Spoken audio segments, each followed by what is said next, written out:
Someone please tell me what the line is with a 22-year-old not moving forward in their lives. Doesn't have a job, won't go to therapy, doesn't want a career coach. He's stuck in his room, and I am tired of trying to figure out how to solve this problem for him. Our mind. Welcome to Pegasus versus the Worlds, where we take on challenges, comedy, trending topics, and some travel. City boy, city boy. All right, a little grandma action or mom action. I don't know what's going on here. Yeah, she's talking about. Oh, I think she's talking about her son, or I don't know. I don't know. But let's give her a shout out. She's on TikTok. It is Kim Moon, parent coach. So it says she's a parent coach, but seems like she's asking questions about parenting. Are you one of the many parents who has a 20-something living in your home who isn't working, struggling with mental health, and feels hopeless about the future? These are the parents I coach every day. Unfortunately, this scenario is an epidemic. Okay. So let's see what she has to say. Maybe this is like her explaining the issues. Because at first I thought she was coming from the point that she had the issues with her son or whatever. But she's a coach. So interested to check this out. You see a lot of this going on these days. I think there's a lot to it. It's a lot. There's more to it than just the parenting, but the parenting plays a big role in this, right? I don't know what it was about me being raised in athletics and the type of athletics I did. So martial arts, soccer, basketball, wrestling, track. You have to work if you want to be good. And for some reason, in every sport that I mentioned, except for soccer and wrestling, I excelled at a very high level. I always won every one of my martial arts tournaments. I always won my track, like my running stuff. I was always first or second place. And what was the other thing? Basketball. I wasn't that great at basketball either. But those two things, martial arts and track, I really excelled at. And there was something about working for it that you just learn, like having to go to practice and really work and really shed blood, sweat, and tears just becomes a part of your personality. So my thing is I always recommend parents keep their kids in some type of athletics, because the one thing, there's no such thing as a participation prize, and winning and losing is a real thing. And learning to work beyond just working a 9 to 5, like to work for things, to work for the changes you want in your body, to be disciplined, to try to meet goals and surpass goals. I think athletics is one of the best ways to teach you that. And then you gain a certain type of respect for your opponents, for other people in general, because you realize how hard they work to get to where they're at. So that's one thing. But let's see what she has to say. Again, I'm no coach. I'm no psychiatrist. I'm no, therapist, psychologist, none of that. I just talk about lived experience and things I've seen. So here we go. Someone please tell me what the line is with a 22-year-old not moving forward in their lives. Doesn't have a job, won't go to therapy, doesn't want a career coach.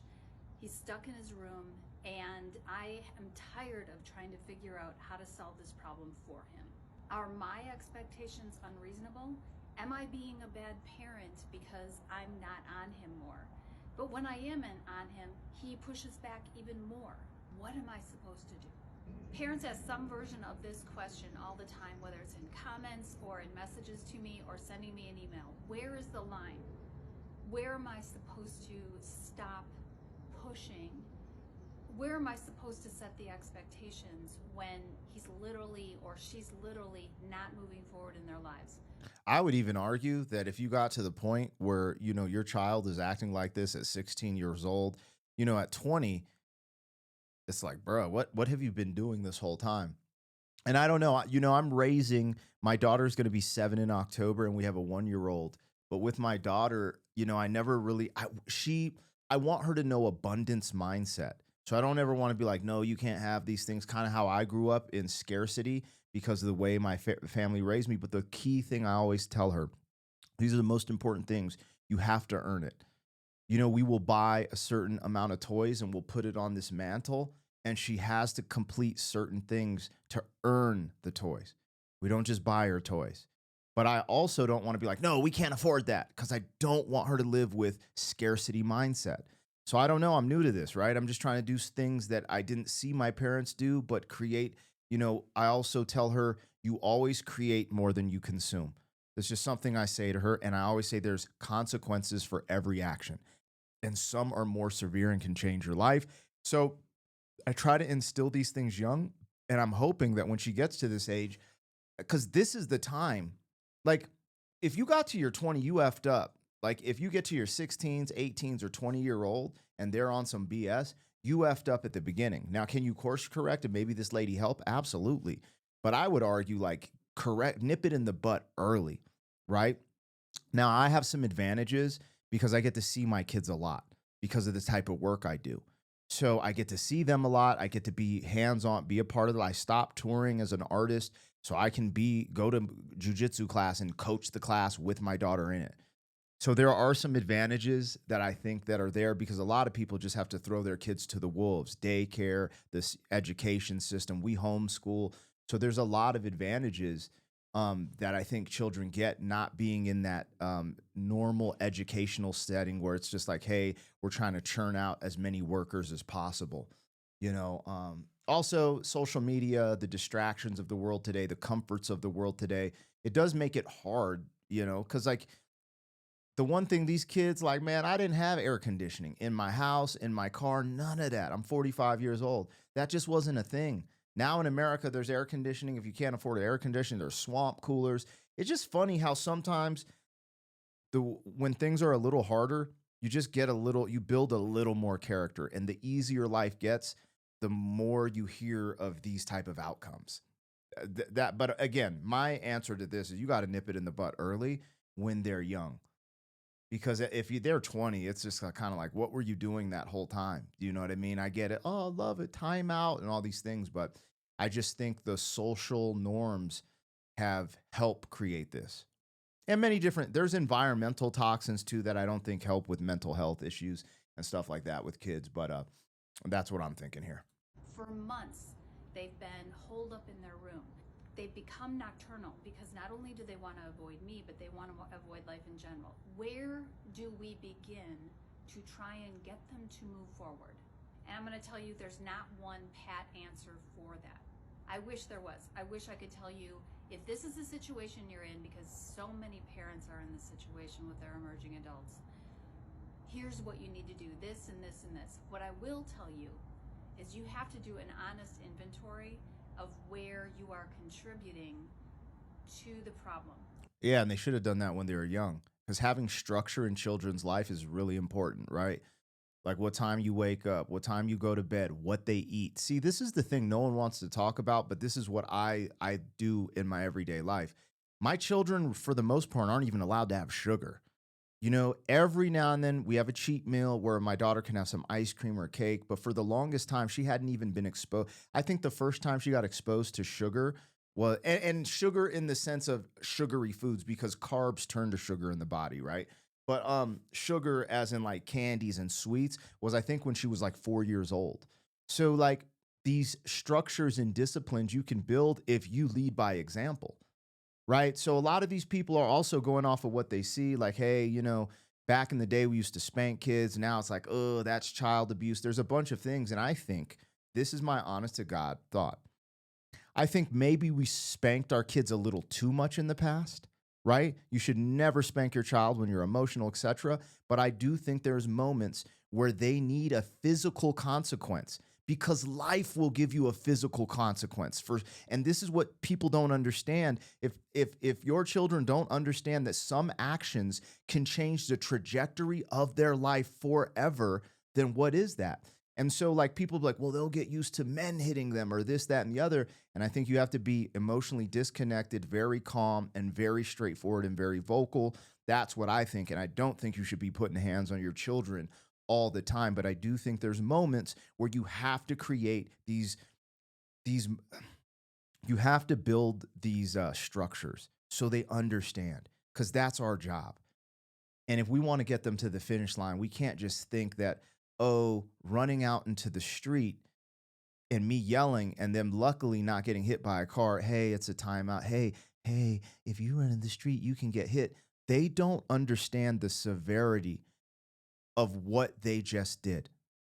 There have been kids who've lost their life from running in the street because they have no structure or discipline in listening to their parents. And they need to understand the dangers that are out there.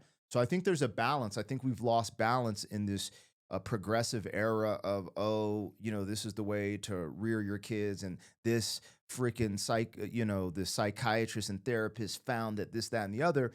So if you're finding all these things, right? And people are implementing that, and our society is literally going to shit in the demographic of our children.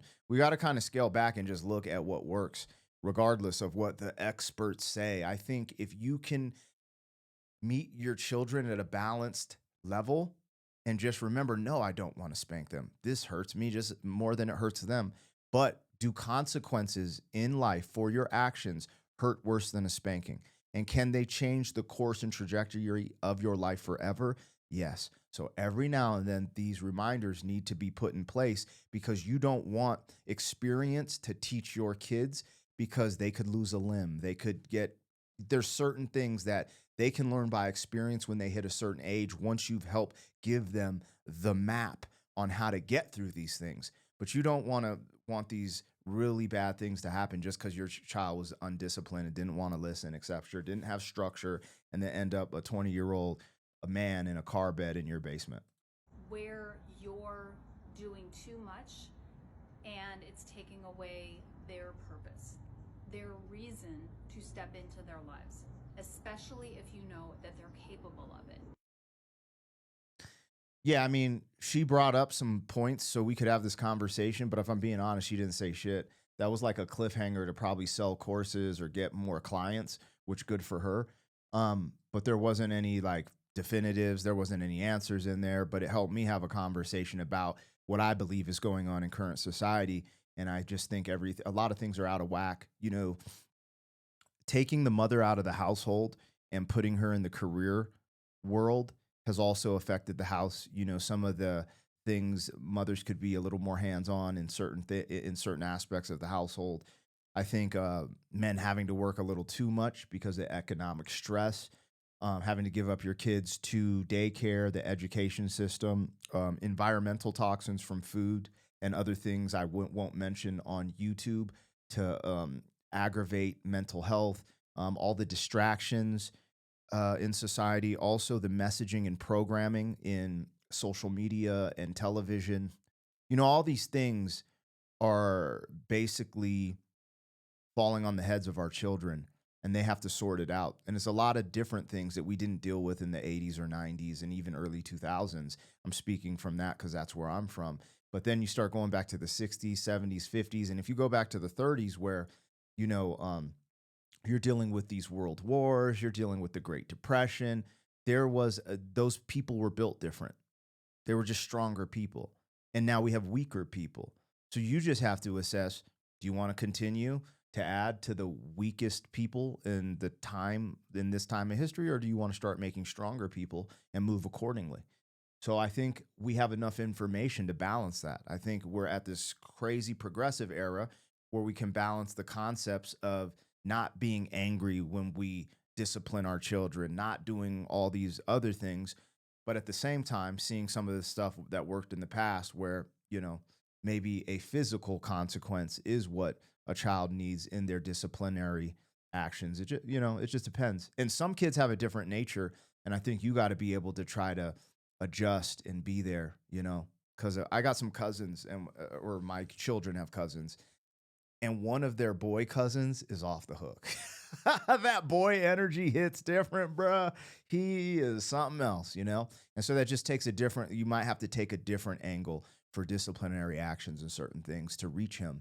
But as long as you're there and, I think you have a better chance of doing that if you're present. So anyways, you guys let me know what I got, what I missed. That was a pretty good one. I enjoy these type of combos. City boy! City boy!